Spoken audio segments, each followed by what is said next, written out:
Chevaux et Psycho, un podcast de l'Institut de formation en équithérapie.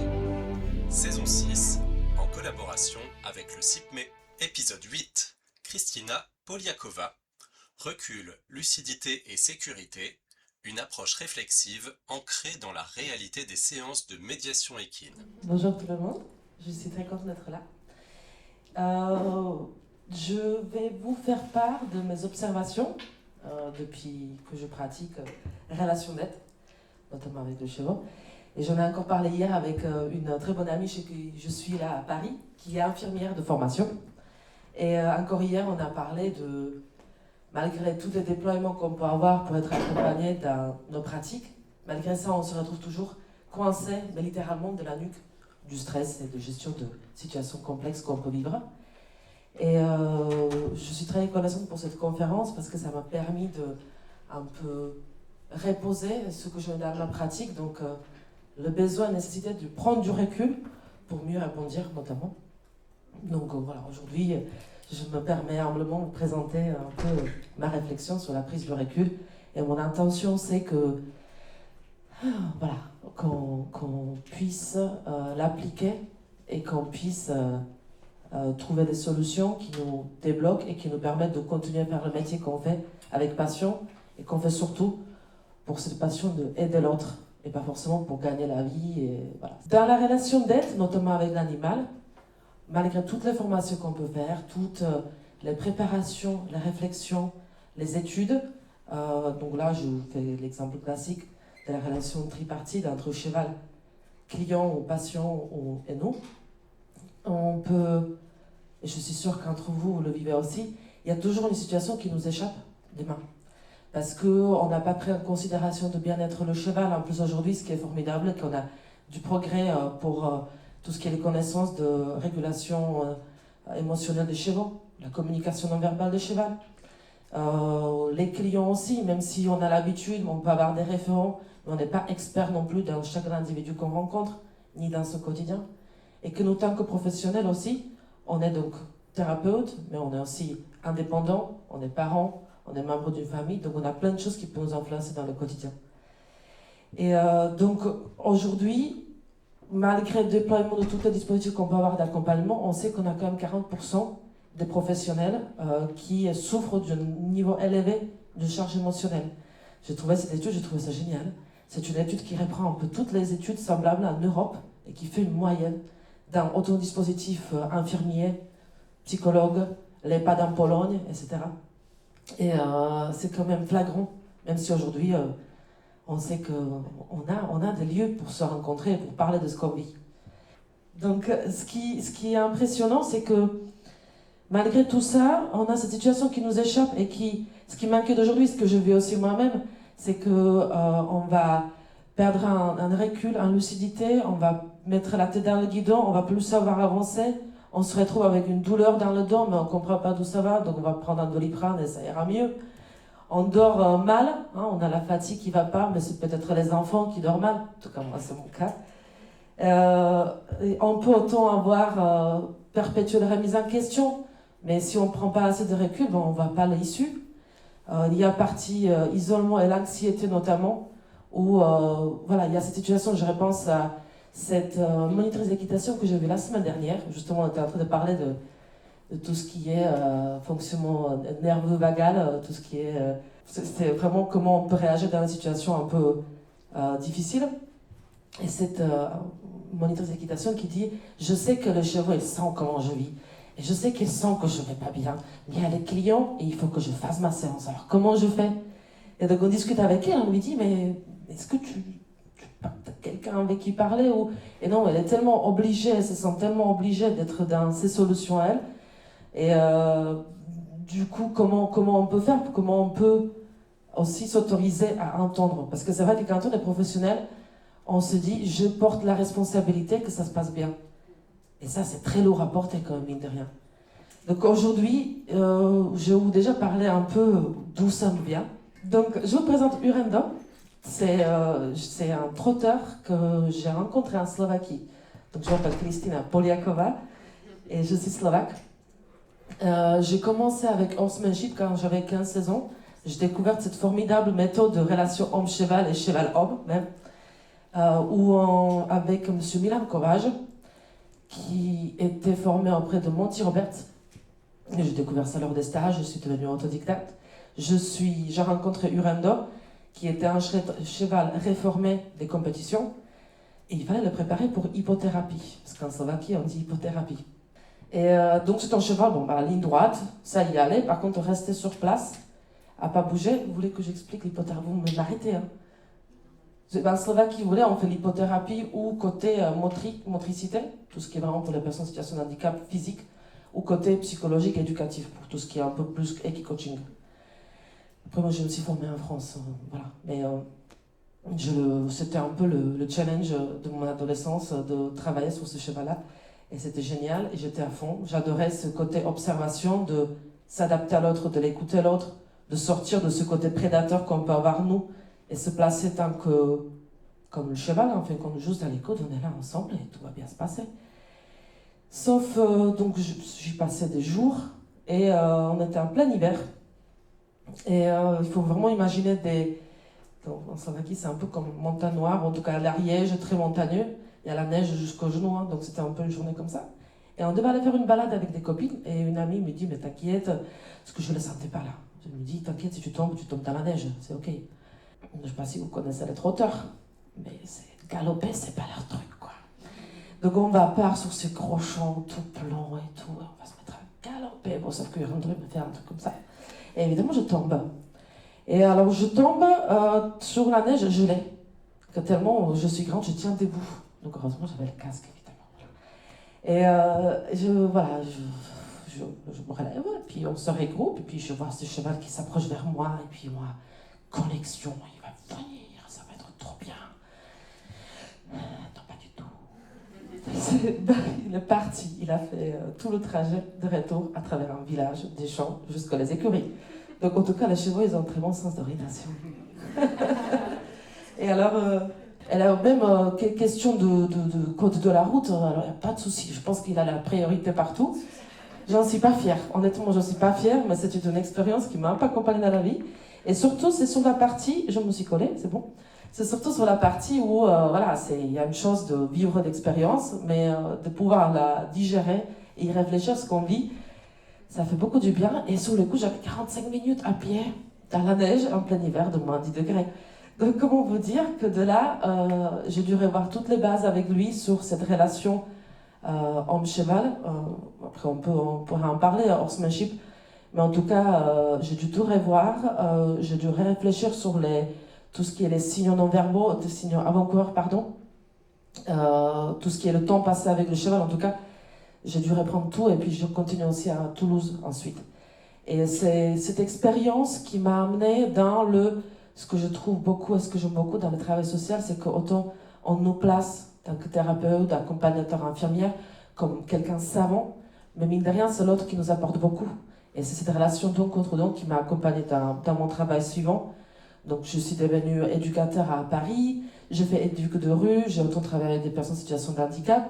Et il y avait toujours cette notion j'ai beaucoup aimé aussi travailler collectif, parce que mon éducateur, on est vachement sur du collectif. Tout à l'heure, j'avais une collègue, mais elle n'est pas là avec nous, dommage. Donc travail social, collectif, l'écoute de l'autre, on parle beaucoup de tout ce qui est les projections, développement, etc. Donc c'est beaucoup de théorie, mais ce que j'aime beaucoup aussi en France, c'est qu'on pratique beaucoup à côté. Donc on est tout le temps amené à réfléchir à ce qu'on vit perpétuellement. Je continuais dans l'accompagnement socio-professionnel. Donc c'est comment vous dynamisez quelqu'un dans une société. Il faut forcément travailler. On ne peut pas s'autoriser à dire peut-être je ne peux pas ou je n'ai pas envie de travailler. Qu'est-ce que c'est un vrai apport à la société? Et j'ai fini finalement de me dire, mais en fait compte, et si je faisais la médiation équine? Donc je me suis formée auprès d'Agathea il y a 1 an et demi. Et c'était cette passion de l'écoute du cheval qui m'a amenée donc vers cette écoute vers l'humain et l'importance de l'humain. Et aujourd'hui, tout ce temps-là, la posture réflexive, pourquoi j'en parle? Parce que dans toutes les pratiques, et je pense que vous c'est pareil, on rencontre souvent des personnes très passionnées. Et je ne vais pas vous faire la théorie non plus sur de burn-out ou burn-out ou tous ces syndromes qu'on peut rencontrer dans le milieu professionnel, mais effectivement, c'est assez drastique aujourd'hui observé dans le milieu professionnel. socio-médicale, comment voilà, les gens par turnover, arrêt maladie, etc. Et c'est ce qui m'importe aujourd'hui, c'est de pouvoir aux personnes apporter cette prise de recul. Comment on peut le faire d'une façon efficace. Parce que d'autant plus qu'aujourd'hui, même les médiations, synthèse, supervision ou les analyses de pratiques se font à l'interne. Donc des fois, on n'a même pas droit à cette prise de recul de l'extérieur. Donc nous, tant que professionnels, ce qui nous importe aujourd'hui, c'est la sécurité, de l'apporter la sécurité. Mais alors, est-ce que nous, on se sent en sécurité? Ce qui nous apporte aussi, ça va être la lucidité, la prise de recul. Donc comment on peut faire pour prendre du recul sur la situation.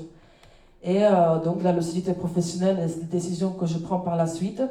Donc ma méthode, en tout cas ma façon de réfléchir sur cette posture, sur le réflexif, c'est pas agir dans le moment instantané, évidemment, il y a plein de choses qui se jouent, mais c'est plutôt qu'est-ce que je peux prévoir comme exercice, comme une yoga de prise de recul ensuite.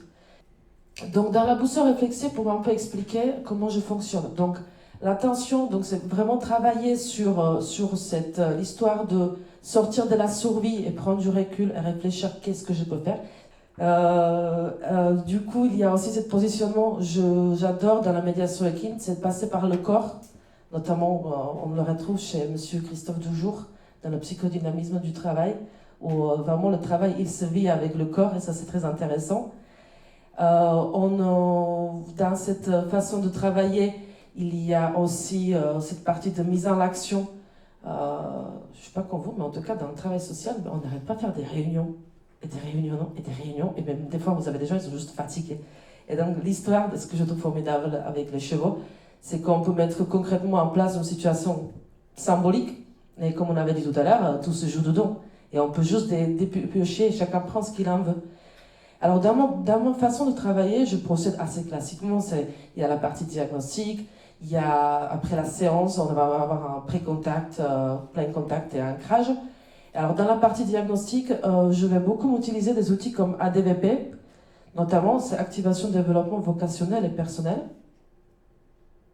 C'est une méthode canadienne qui est formidable. On apprend quand on est en insertion professionnelle et elle est un peu, au premier abord, elle a l'air un peu compliquée. Le principe c'est qu'on explore au max, sans jugement, sans porter un regard quelconque et vraiment question ouverte, on prend au maximum. Quand quelqu'un vient me voir, surtout dans le travail social, on se rend compte qu'il y a une demande, mais il y a un besoin derrière qui est caché, que les gens ne se rendent pas compte.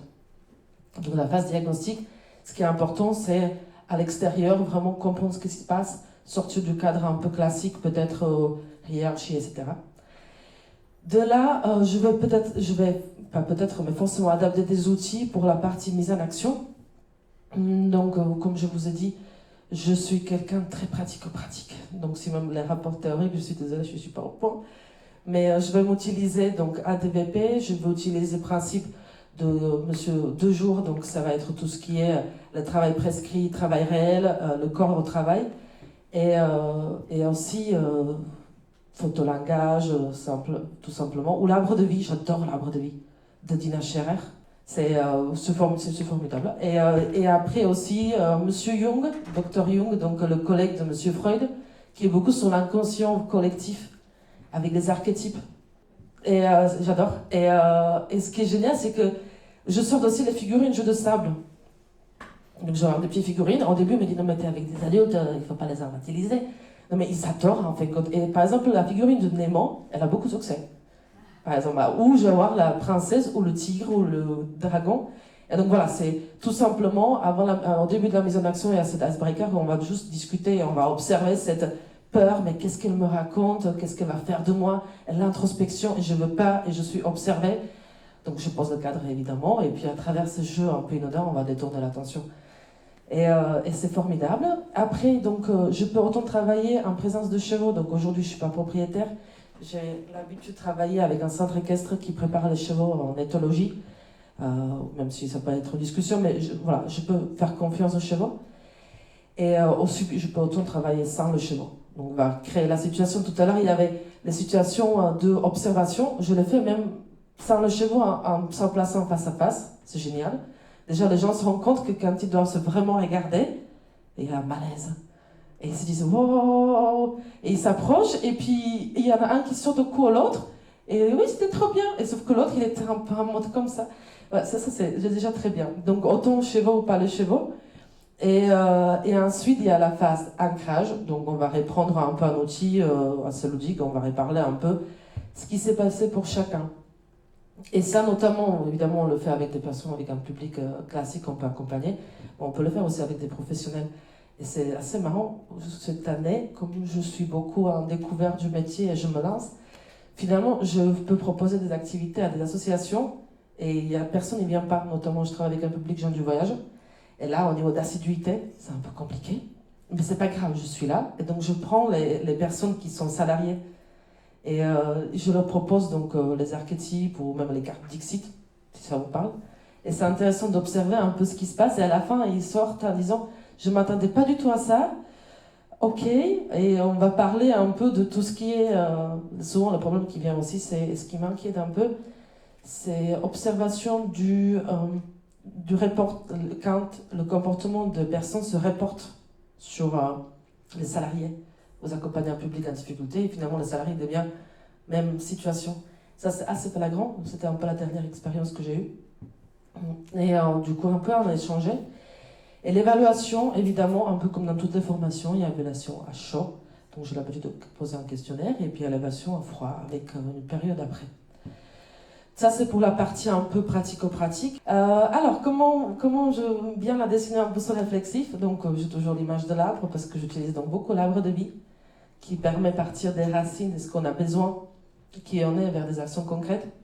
Parce que souvent, quand on est dans une situation bloquée, les actions concrètes, c'est pas évident.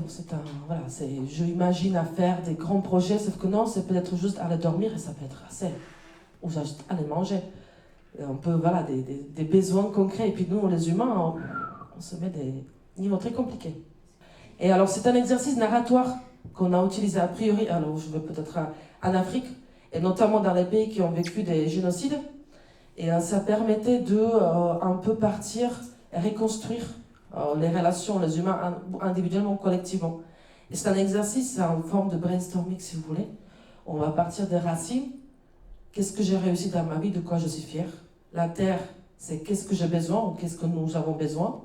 Le tronc, c'est qui je suis aujourd'hui, mes qualités. On va être toujours dans du positif, évidemment. Les branches, c'est mes projets futurs à long terme, sans se bloquer. Et vraiment, même des projections ambitieuses. C'est quand même impressionnant comment les gens se bloquent par eux-mêmes et se auto-jugent eux-mêmes. C'est vraiment... Voilà. Et après, vous avez des feuilles. C'est des personnes sur qui vous pouvez compter. Donc, pour se rendre compte qu'on n'est pas tout seul. Des personnes qui nous... comme des personnages qui nous inspirent.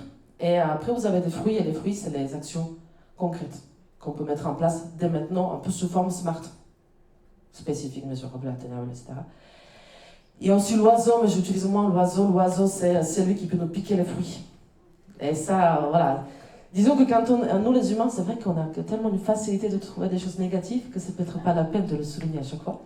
Et aussi fleur, c'est la chanson ou quelque chose qui nous accompagne aujourd'hui.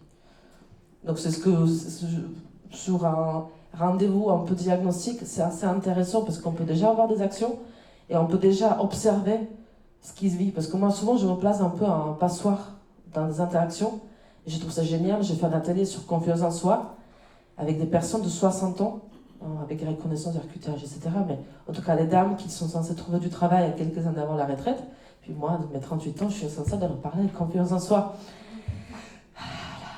Donc, je prépare cet arbre de vie, on l'a parcouru, et puis après, je laisse libre choix à la discussion. C'est génial, en fait, quand des dames, à la fin, elles ont créé le groupe WhatsApp, elles se sont portées. Bon, il y avait une personne qui était un peu d'un négatif, mais il fallait un peu la cadrer gentiment. C'est ce que je fais aussi d'ailleurs, on essaie au maximum de poser un cadre bienveillant, joker si on ne se sent pas par rapport à l'interaction ou l'introspection. Donc ma boussole réflexive, voilà, je répare des racines, c'est surtout se rendre compte de ce que je ressens, parce que aussi ce qui se passe dans des situations compliquées, avec ou sans le cheval, on est saisi par une émotion forte, parce que voilà, c'est notre système nerveux qui est comme ça, mais derrière se dire, mais qu'est-ce que je ressens, de s'autoriser à dire, attends, wow, qu'est-ce qui se passe? Qu'est-ce que j'ai mal? Et on oublie. Tellement dans l'action même, nous pratiquons, on oublie des fois de se faire le fameux scan corporel. qu'est-ce que je ressens moi et qu'est-ce que je projette sur l'autre. Ça fait partie un peu de clarification après, mais... Oula, t'es disparu, vas-y, voilà. Donc c'est ressentir, c'est ce que je vis et ce que j'ai besoin et où je me situe, fatigue, qu'est-ce qui est lié à mon état actuel, et bien faire la différence entre mon état et l'état de l'autre. Ce qui va aussi dans le sens de clarifier pour moi, parce que même si on reste humain, quoi. On dit en Slovaquie, un cheval il a 4 pattes, il se casse comme la gueule. Donc il faut oublier qu'on n'est pas des saints, qu'on a le droit de dramatiser notre situation. Donc si je sens qu'il y a quelque chose qui bloque, ça commence un peu à tomber en panne, de s'autoriser à dire qu'est-ce qu'on fait là. Donc ça c'est moi, là c'est le client, je sens qu'il y a quelque chose mais je maîtrise pas. Est-ce qu'en communiquant ça peut aller mieux? Dis-moi qu'est-ce que tu ressens. C'est vraiment dans ce sens de clarifier, c'est de attribuer à chacun ses rôles et ses responsabilités. Parce que nous, effectivement, la responsabilité, comme dirait l'assurance professionnelle, ce qu'on fait, mais il y a effectivement des choses qui ne nous appartiennent pas. Et justement, par exemple, avec les relations avec parents, quand on a des enfants en charge, et les parents, où ils se situent et comment ça se passe pour nous. Donc ça, c'est plutôt aussi de l'exploration, de vraiment déterminer qu'est-ce qui se joue dans toute la situation.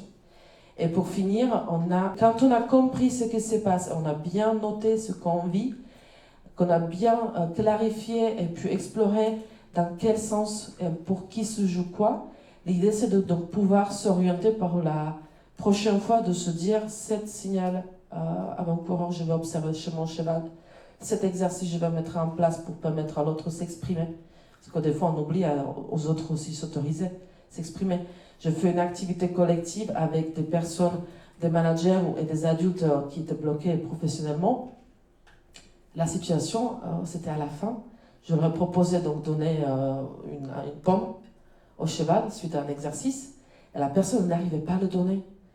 Et sous le coup, moi, c'est parce que tu as peur, mais c'est ok, tu as peur, tu peux avoir peur. Sauf que c'est à ce moment-là où le fait de se dire, non mais en fait, quand je peux avoir peur, elle s'est mise à pleurer. Et sous le coup, j'ai pas compris. Je la voyais à la fin, elle était effondrée. Elle me disait, elle me remerciait, mais j'ai pas compris. Je me disais, mais qu'est-ce que j'ai fait encore? Et on était à la fin, on voyait où vous êtes. Ah, il faut que je finisse. Ok.